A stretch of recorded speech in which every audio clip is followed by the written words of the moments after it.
Today on the red sofa we have the pleasure of welcoming Stephen Whitton, founder of Men Able.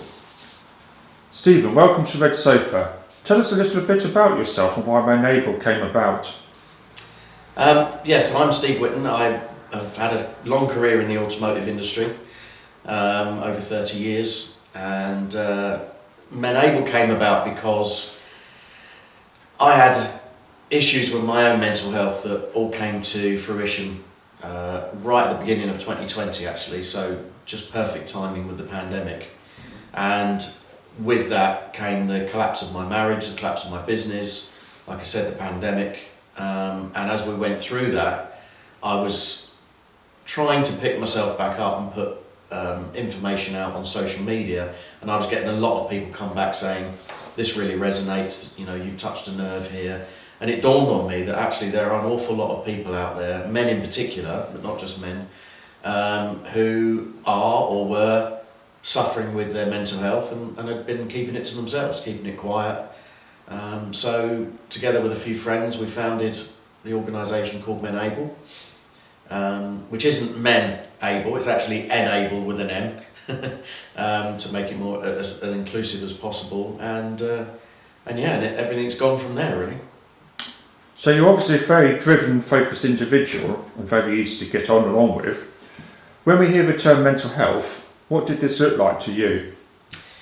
Well, I think in the past, mental health was certainly something that, you know, wasn't really talked about. It wasn't a mainstream subject. It started to get that way probably 4 or 5 years ago, and then the pandemic, I think, really sort of brought it to the surface.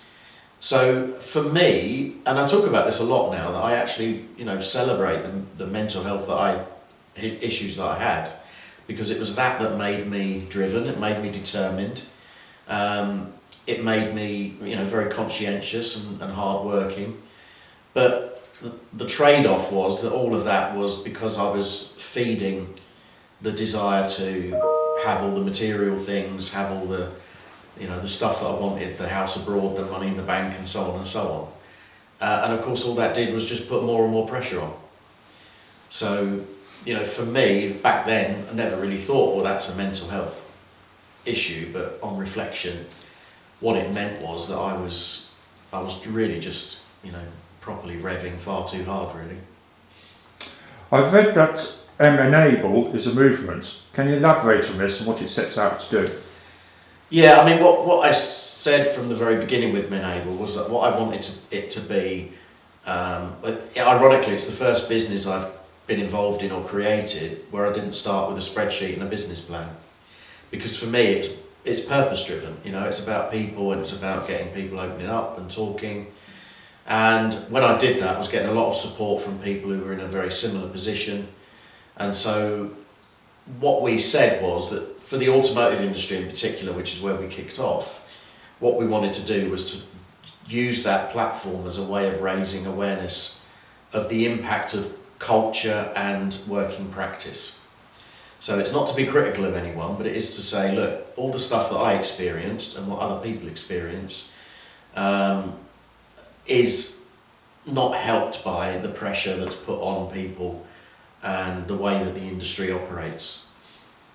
So what we did was, as I said, well, our way of making an impact is to create a movement and get people on board, get them in, you know, volunteering, wanting to take part, and so that's what it become.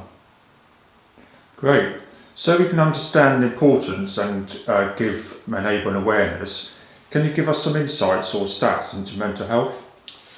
Well, in the automotive industry alone, there's 860,000 employees across the sector, and the World Health Organization reports that at any one time 1 in 4 of us will raise the fact that we have mental health issues going on.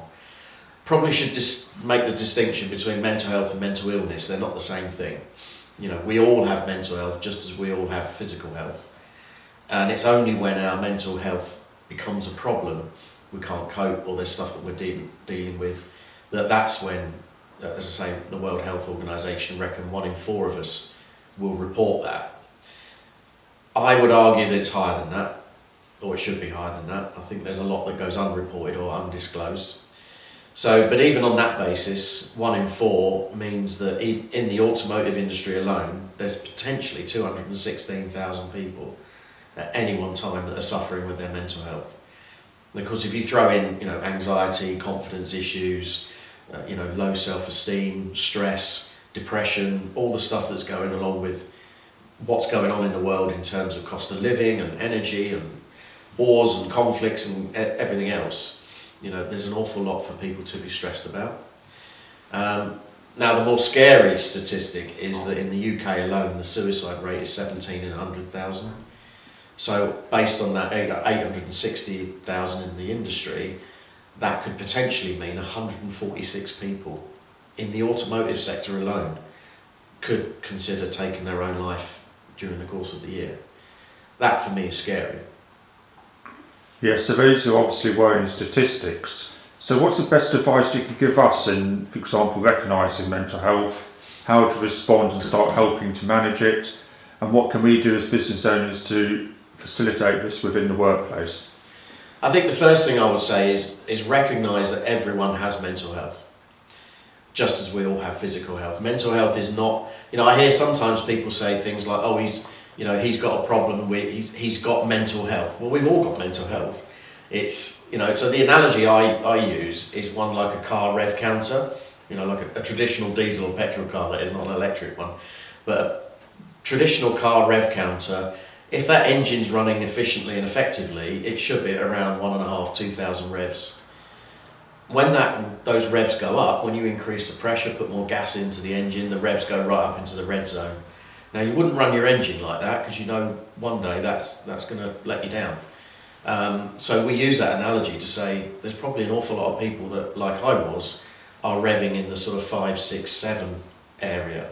So they're not at a therapy stage, they're not at the crisis, everything's falling apart stage. They are at the stressed, anxious, worried, concerned kind of stage. So what I would say in answer to your question is keep an eye out on everyone. Stand shoulder to shoulder, talk to each other, support each other.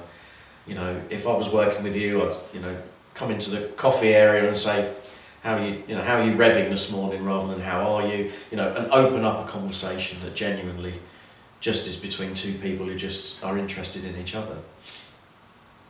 That's some great advice, Stephen. So thank you, and thank you for your time today. So if you would like to get more information on how Stephen and Menable can support you and your organisation, please visit menable.org.